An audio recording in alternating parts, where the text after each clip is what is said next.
everyone. Thank you for joining us today. This is the June 2021 edition of Readings at Home. I'm Sharmilla Ganesan. I'm a presenter with BFM Radio, where I host a number of shows on current affairs, on the arts, on film. But perhaps most relevant to today's event, I also host a show on books that's called By the Book, if you'd like to check it out.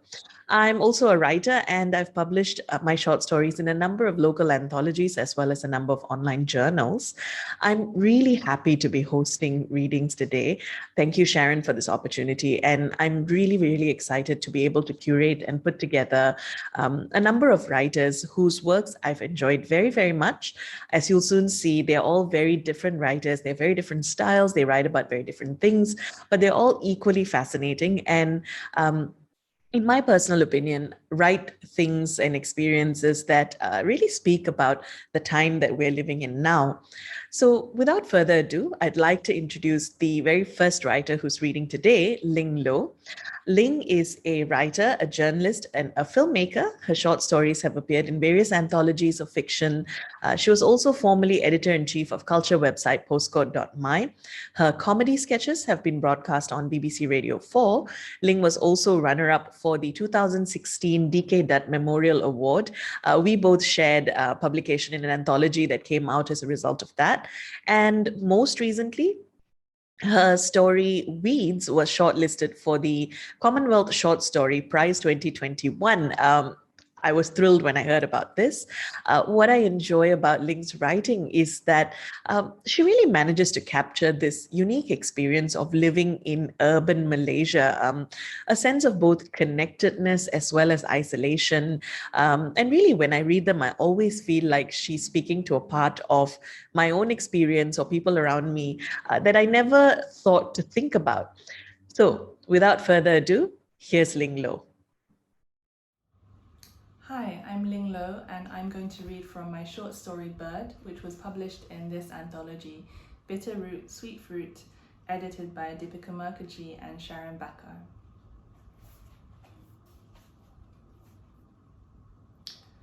Sometimes in the summer we hear the birds sing. My Lucy was always reading that book, the one about the children who lived in the treehouse. I remember it was one of her favorites. And when she had to practice reading out loud, she always started with that line. Sometimes in the summer we hear the birds sing. There's a little sparrow that likes to eat breakfast with us. Of course, I encouraged her to read as much as she could. There wasn't much else to do. Sometimes I even found myself reading her books after she had gone to sleep. Books about girls in boarding houses or magic and wizards. And of course, the one about the treehouse. Ahua asked why I let Lucy sit around reading all day. Why doesn't she learn to cook, he said. Why doesn't she learn to clean? I told him very calmly that I wanted Lucy to keep up. If she ever went back to school, if we ever went back, I didn't want her to be the stupid one in class. There's no one to keep up with anymore, said Ahua. Everyone is running or dead. That was something my husband liked to say a lot. Running or dead, running or dead. Would you rather be running or dead? After a while, I didn't answer him. But I knew it was important for Lucy to keep studying. Apart from her reading, I tried to teach her what I could. We only had her old textbooks, but what to do? Something was better than nothing. Perhaps our lessons kept me sane too. Every day at 9 a.m. we began with maths. Then we continued with science. We studied history only when her father was napping, because Ahua didn't see the point of history when the world was coming to an end. In between lessons, I had my household chores. I kept our tiny home as clean and nice as I could. Oh, it was a squeeze, but at least we could pretend to be a normal family. If some people could live in tree houses, I thought, we could live down here. I even came up with ways to make our food rations taste good. I invented new recipes and made a weekly meal plan so that we didn't feel sian eating the same old thing. My rice surprise with canned beans and luncheon meat was quite delicious, if I say so myself. I used to bake cakes for my church Bible study group. Really, it was more of a competition between myself and the other wives. Everyone loved my Japanese cheesecake. The fluffiest cake they'd ever eaten, they said. It melts in your mouth, they said. Being a good Christian woman, I offered to share the recipe around, but I knew secretly that the others would never be able to get the same creamy texture or the smooth top. I perfected that recipe over many years. I perfected that recipe over many years. You cannot simply do one. I missed my oven the most, but installing an oven would have sucked up electricity, and we had to save as much as we could. Besides, when we first moved down there, I didn't think that it would be for long. Looking back, Ahua was always rather a fearful man. Perhaps paranoid would be a better word. He would come back from the office furious at so-and-so or what's his name, said they were trying to sabotage him. Why would they sabo you? I said. I tried to keep him calm because I knew it was important for Lucy to study in peace.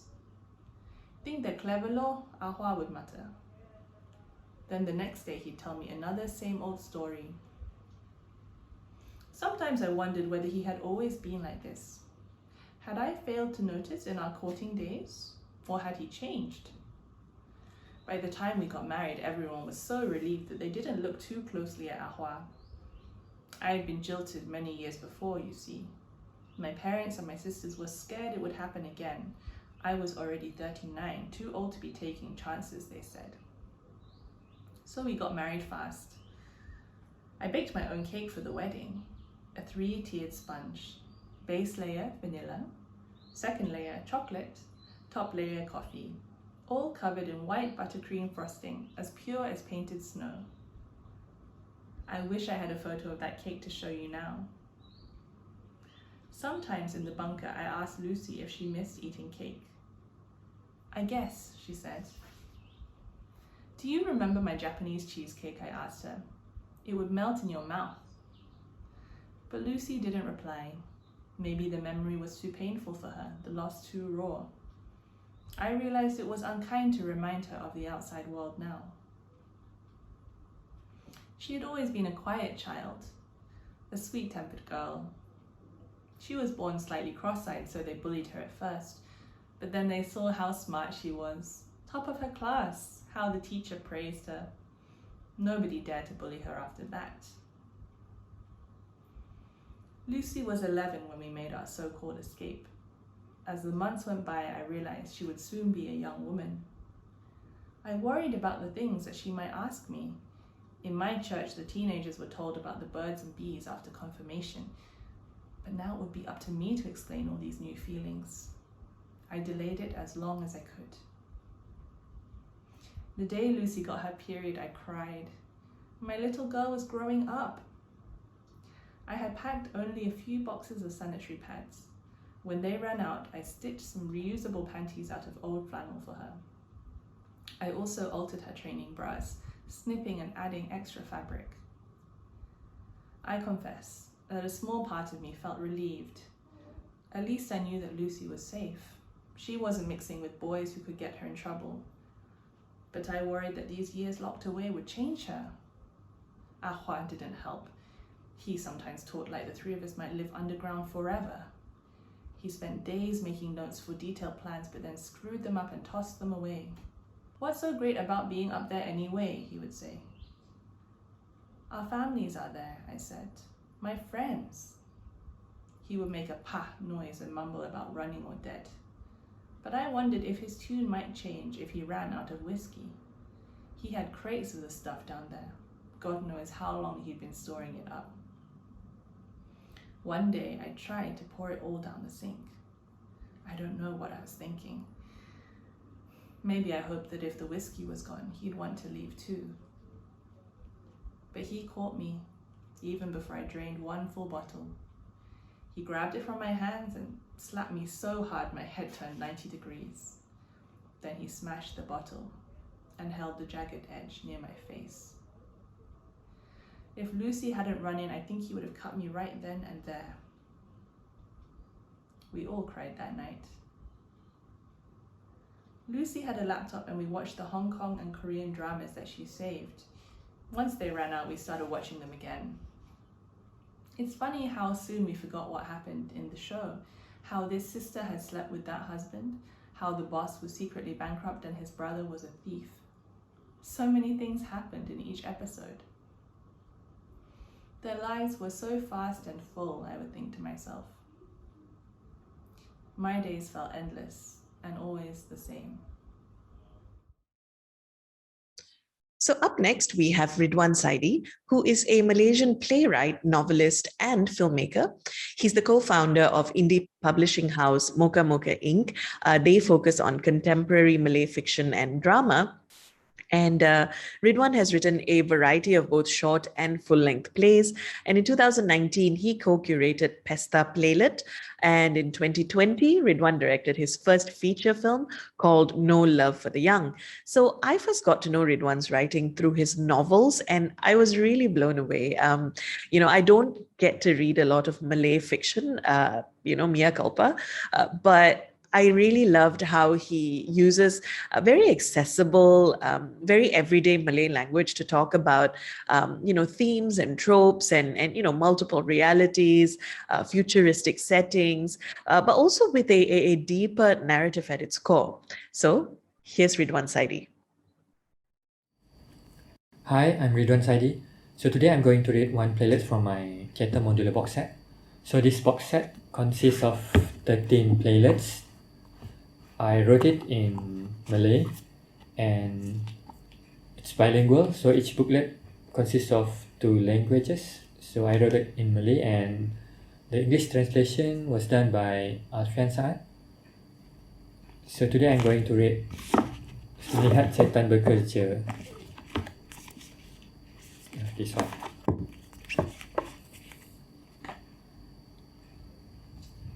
Melihat Setan Bekerja. There will be 2 characters, lelaki dan setan. Setan keluar dan meletakkan 7 ketul batu di atas pentas utama satu persatu. Setan lalu akan duduk di kalangan audiens.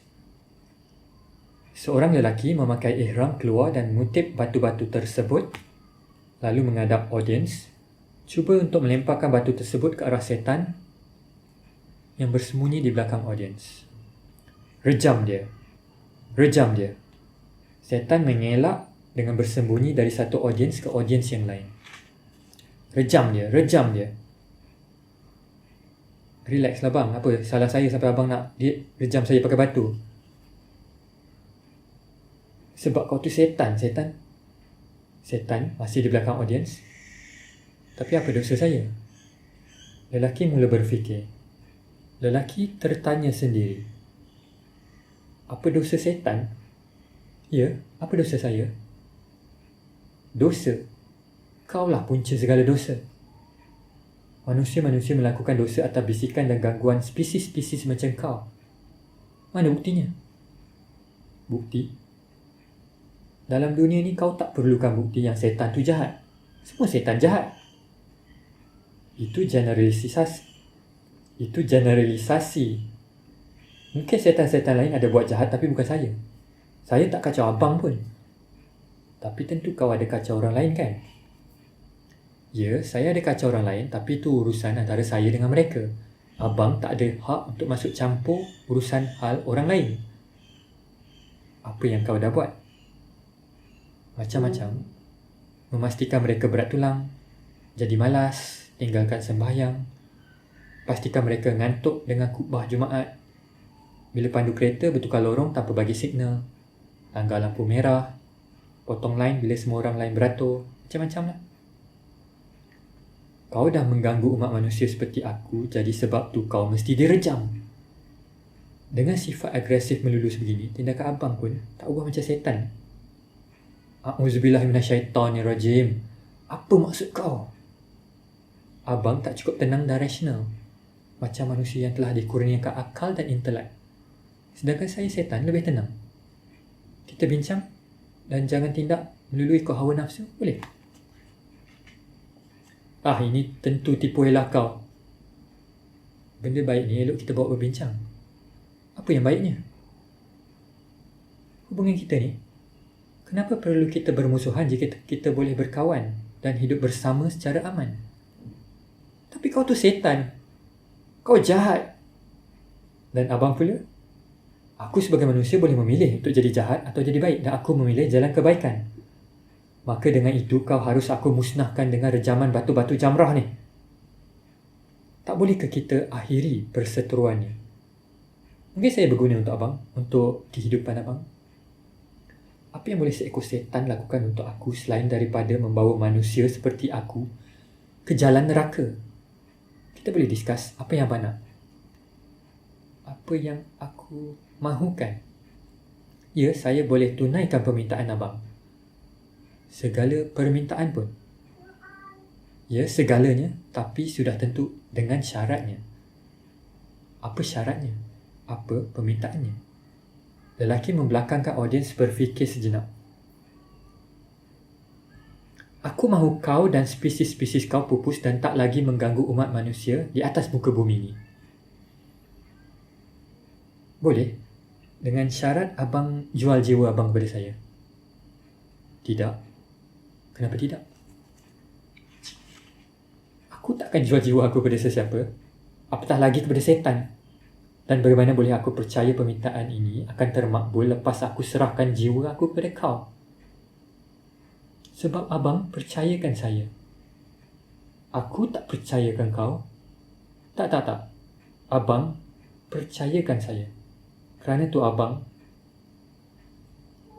tu saya sekarang berada di depan abang. Abang nampak saya sebab saya adalah sebahagian daripada kepercayaan abang. Kalau abang tak percayakan saya, abang tak akan nampak saya dan bercakap dengan saya. Lelaki mula berfikir setan berjalan ke arah lelaki, mendekati dan mengelilinginya. Oleh sebab abang percayakan saya akan wujud dan sentiasa hidup di dalam diri abang. Walau macam mana sekalipun saya direjam. Saya takkan hilang selagi kepercayaan abang belum padam. Setan menghulurkan tangan untuk bersalam dengan tangan kanan. Tangan kirinya memegang bahu lelaki. Poin yang keruh, ambil yang jernih. Jadi macam mana boleh aku padamkan kau terus dari hidup aku? Hanya ada satu jalan. Apa dia? Setan hulurkan tangan dan angguk pinta persetujuan. Lelaki menghulurkan tangannya lalu bersalaman dengan setan. Salah seorang daripada audiens ke hadapan dan tangkap foto mereka dengan flash. Setan dan lelaki pandang kamera. Setan berkubah ke arah audiens. Satu-satunya cara tersebut adalah dengan abang memilih untuk tidak lagi mempercayai agama. Hanya dengan tidak mempercayai agama, dengan menjadi etis, barulah saya akan hilang sepenuhnya daripada kehidupan abang. Kerana selagi abang beragama, selagi itulah konsep baik jahat, setan malaikat akan mendominasi kehidupan abang dan malah sehingga akhirat, saya akan masih berada di sisi abang. Andai kata abang masuk neraka nanti, silap-silap saya kena seksa sebelah abang nanti kat neraka. Aku tak nak masuk neraka. Siapa kata aku masuk neraka? Lelaki gugup dan terduduk sebentar. Ya, betul. Sebab dengan tidak beragama, konsep setan tidak lagi wujud dan kau secara tak langsung akan hilang daripada hidup aku. Tapi secara tak langsung juga, kalau aku pilih untuk tak beragama, aku sebenarnya telah memilih untuk berpihak dengan jalan setan dalam konteks beragama. Lelaki membelakangkan tubuhnya untuk berfikir. Setan tertawa lalu keluar pentas ikut pintu utama bagi audiens.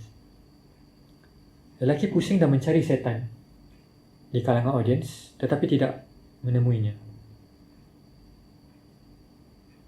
Ada nampak setan pergi mana tadi? Audiens mungkin boleh menjawab atau tidak. Secara teknikalnya aku tak buat perjanjian dengan setan kan? Ya, aku ada salam tangan setan tadi, tapi tak bermakna apa yang terkandung dalam hati aku ni setuju. Biar apa pun persetujuan tu. Aku tak boleh tiba-tiba keluar agama dengan hanya bersalam dengan setan. Korang rasa macam mana? Aku kena tipu dengan setan ke macam mana ni? Tak kan? Baguslah. Betul lah tu. Tapi ke mana setan tu pergi? Ada nampak? Ada kat belakang sesiapa ke? Ada setan yang bertopengkan manusia kat situ. Lelaki mengasyikkan tindak mahu rejam seperti di awal kisah. Lelaki terus mencari setan di kalangan audiens, berjalan berpusing hingga ke belakang kembali ke depan. Lelaki meletakkan kembali batu-batu yang dikutip di awal kisah satu persatu. Lelaki bercakap ke arah audiens.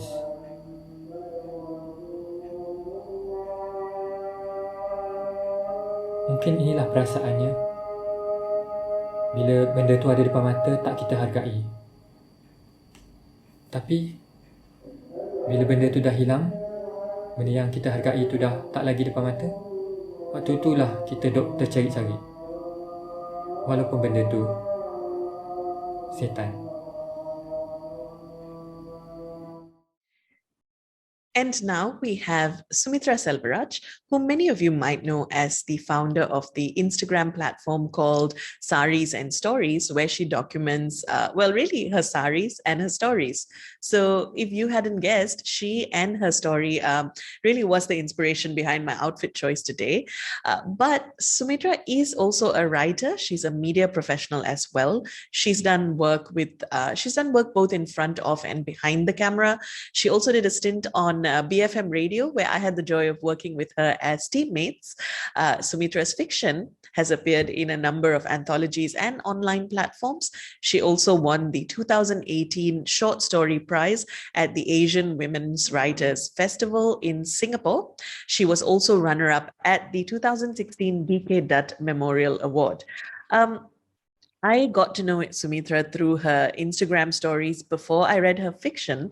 And what I really love about both, actually, and all of her writing is a great sense of empathy, a sense of really wanting to tell stories that feel very familiar to all of us, but also a really sly sense of humor that comes across in many of her works. So here's Sumitra Selvaraj. Hello, Sharmilla. Thank you so much for inviting me to Readings at Home for the month of June. And thank you also to Sharon Bakker for continuing to organize this wonderful event even through the pandemic. Speaking of the pandemic, I'm going to be reading to you a story that I actually submitted for something called the Kisah Futures Competition. This was a competition that was organized at some point last year. You were supposed to submit a 700-word story, short story, which kind of imagined Malaysia in the future post-pandemic. And I'm happy to say that one of my stories was selected for a consolation prize. And I share that honor with our host for Readings today, Sharmilla, who also has a story in the Kisah Futures anthology. I believe she read hers at an earlier Readings this year. I'm going to be reading mine today, and it is titled Coming Soon. Kalyani stood at the entrance to the hall. Sweat prickled her palms and began to seep into the yellow cloth bundle that she clutched in her hennaed hands. The turmeric that was used to dye the fabric would stain her skin. She wondered whether the priest would notice the imprint of her perspiration as she handed him the coconut. Inside the hall, it will be air-conditioned, she reminded herself as she ran through the wedding planner's instructions. Wait for the music, enter the foyer and turn right. Proceed slowly down the steps. Remember to smile. Remove sandals at the platform's edge. Walk to Sanjay and sit on his left. Wait, or was that right? Panic careened through Kalyani before she reined in the sensation. She would just sit on whichever side of the dais that was not occupied, of course. Amma, I'm thirsty. I want soda tani, whined a child from inside the hall. The parental response was muffled. Kalyani could not see the guests she knew were seated beyond the partition a few feet away from her, just past the propped open double doors. Twin ropes of jasmines and marigolds framed the entrance. The decorator had also incorporated the neon red #1 sign above the door into a floral banner that now read, "Two become one." Cheesy, but cute, thought Kalyani. It had been tough deciding between Matrimony Box Office and Temple Golden Village as their wedding venue. Sanjay had plumped for the latter because they were throwing in free popcorn to occupy the guests when Kalyani would exit the ceremony midway to change from an engagement sari to her bridal one. But Kalyani had been sold on Matrimony Box Office's virtual rice blessing feature. Instead of having the guests flinging handfuls of coloured rice at them when Sanjay tied the sacred yellow string around her neck, the 70-foot high screen behind them would instead shower down digital rice on the nuptials. "It is less wasteful," said Kalyani. Sanjay did not argue. Hurried footsteps echoed in the corridor behind her, and Kalyani turned slightly to see her Auntie Roja and Uncle Ram huffing up the slight incline. Her aunt was cosseted in a bright red silk sari and a gloriously inappropriate amount of jewellery. The diamonds in her earlobes glittered under the downlights as she turned to her husband and hissed. "I told you we were late. Look, the Punna was about to go in. Why did you insist on the basement car park when we could have just dropped it off at the valet? Now there are only going to be seats left in the back." Auntie Roja gave Kalyani a peacock eyeshadowed glance. "Darling, the sari is draped very nicely and all, but just ask the makeup artist to do a little touch-up so that your eyes don't look so tired, okay? The lighting in these places is not very good sometimes. Tell her, Ram," insisted her aunt before sweeping into the hall. Her uncle did not respond, but instead beamed at Kalyani as he walked past her. "I think you look like Goddess Amman herself," he whispered as he followed Auntie Roja in. Kalyani felt a rush of affection for him. How am I supposed to squeeze past all of you to get to the middle?" rang out her aunt's voice. "Go on, move. All you young people can get up easily and scoot to the middle. I need space at the aisle. Move all the way. You all think what? You have tickets, is it? At least now there's a spare seat next to me to put my handbag."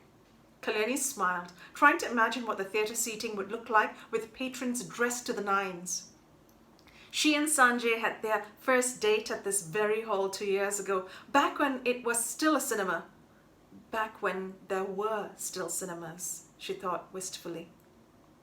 The first few shrill notes of the Nadaswaram penetrated the air. The rustling and voices from within the hall died down.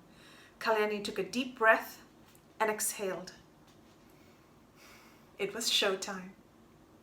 Thank you for listening to my short story titled Coming Soon. If you liked that story and you'd like to read the other stories in the Kessa Futures anthology, there are both English as well as BM short stories in one handy little anthology. You can actually download the PDF for free at www.thinkcity.com.my/UNDP Kessa. That is www.thinkcity.com.my/UNDP Kessa. Thank you so much for watching, and back to you, Sharmilla. We have a poet next, Loshni Nair.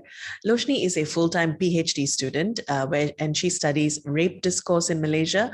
She hopes to challenge rape-related practices and push for victim-centered change through her work. I'm familiar with her through her poetry, which has been published in Saya magazine as well as Malaysian Millennial Voices. So I first came across her poems in Malaysian Millennial Voices, and I was really taken with the rawness and the honesty and the emotion in her poems. And I had the opportunity to interview her for my radio show as well. And I had a really nice time meeting her. So that's really why I wanted to include her in this lineup. Here's Loshni Nair. Hello, my name is Losh, and I'm going to be reading a few of my poems today. These were written at various stages of my life, and I selected them because I think they encompass the general themes that I tend to explore in my work. So, first poem, trigger warning, abuse. Release. Sunlight smothers the hallways, dust hangs from the dispensary. My body is a relic tattered in shades of blue, blacks, browns, and red. I can't remember the last time I smiled. Within these walls I am Medusa. My snakes obliterate my memories 100 vaults, temple to temple. They cannot undo the day I begged for forgiveness as you slammed my body on walls, ruptured my vessels, and cackled at my tears. When I am reborn, the graying slave unglues my snakes. I discover you died. For the first time since the whiteness became my home, I open the curtains. I pucker my charged lips on the glass, absorbing molecules of light bursting onto my skin. In my head, I dress your corpse in layers of my pain, of my suffering, and I smile. Okay, this next poem is a less serious, more tongue-in-cheek poem about racial identity. This was published in Saya magazine a while ago. So, Dance of the Coconuts. Bali, India. 2 words, 4 syllabled, and I am back where I started. You say I do not belong, you say I am less, you say my ancestors were only yes. But my grandfather took his first steps on this soil, and my grandmother buried her stillborns in this ground. India. 5 characters, 1 word. Embossed on my cards, certificates affirmed by the red string on my right wrist. Boxed, packaged, sealed, my identity ascribed even before I could say Amma. Now I can say Acha, Mutima, and Muticha, but that is where my vocabulary ends. Without the words that bridge me to my Indian, which box should I catapult myself into? Ah, yes, the one overflowing with the rest of my brethren, the coconuts, brown on the outside, white on the inside. So, while my fellow Indians decide whether my Indianness is enough to grant me access into my own ethnicity, while my fellow countrymen decide whether I should balik to a land of people who speak the way I do not speak, my coconut siblings and I will stand hand in hand, chanting, I am more than my tongue. I will not be treated as a refugee in my own home.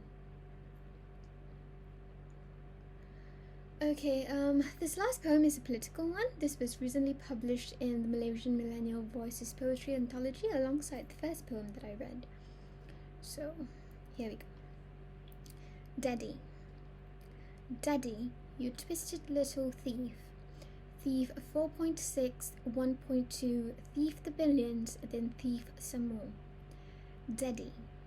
Prostitute. Prostitute your religion. Sell it hard, sell it fast, sell it to the infant who grow on the sickening muatness of susupakan. Sell it to the students who camp on treetops, risking their lives for an education, for a chance at life.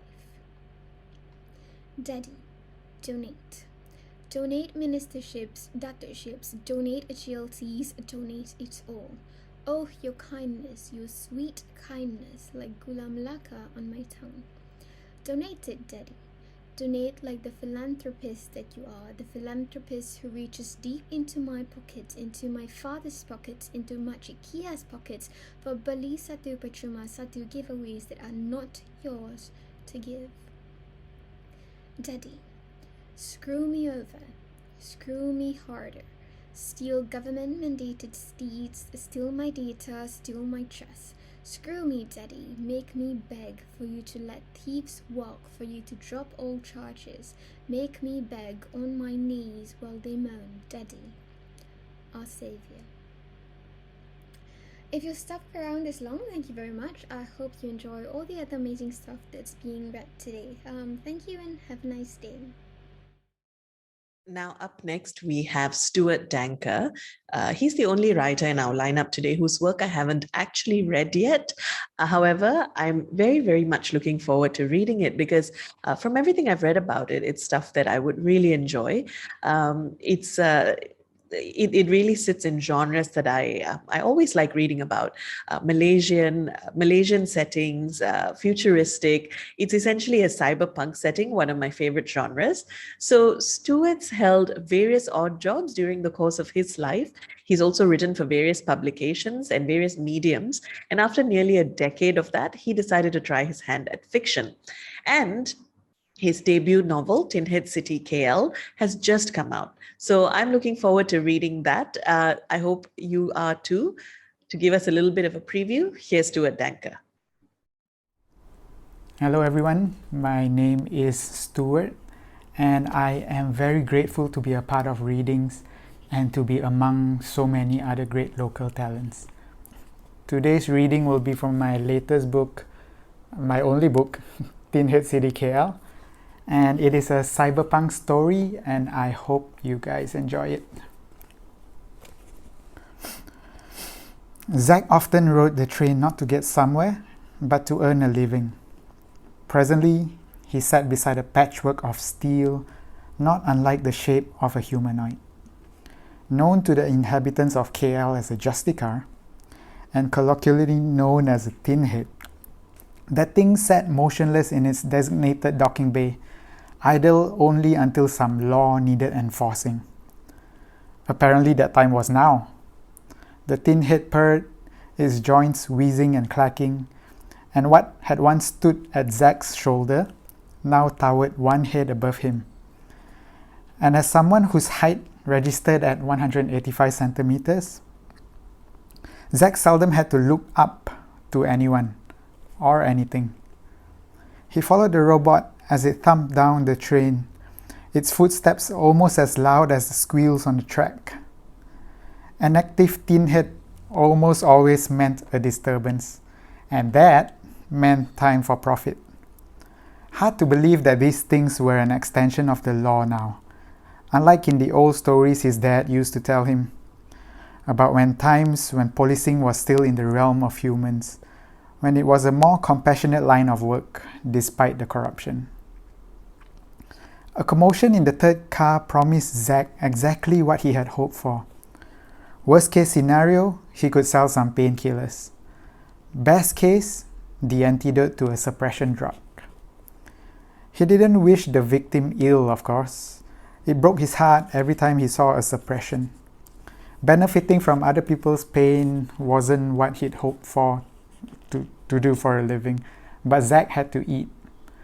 Still, the guilt of wringing someone dry did go away every time he administered an antidote, even if his clients called him an extortionist along the way. It was nothing personal. He was doing what he could for money. What else would you expect from a kid who had no skills in a world with no jobs? If only his dad were here. "Leave me alone, you damn tin head," shouted the offender, his wispy hair swaying as he turned from the Justica to the curious onlookers who were trying to avert their eyes. "Bodoh betul lah. I have worker status, so I deserve to be on this train, just like everyone else." Justicas weren't particularly bright, even if they looked the part. They weren't built for problem solving, and probably burned more energy speaking than they would handling a riot. A long whir, then, "Please provide Uniband for inspection." "Good, that's right. Run the damn thing so you pieces of junk can leave me alone." The stranger stuck out his wrist. One of the Justica's fists retracted into its forearm, and a wand emerged in its place. Strips of green light shone from the end of the wand, illuminating the stranger's arm from elbow to wrist. Another whir. Azmin Ali, worker status terminated. Tier 2 infraction incurred. Penalty, suppression.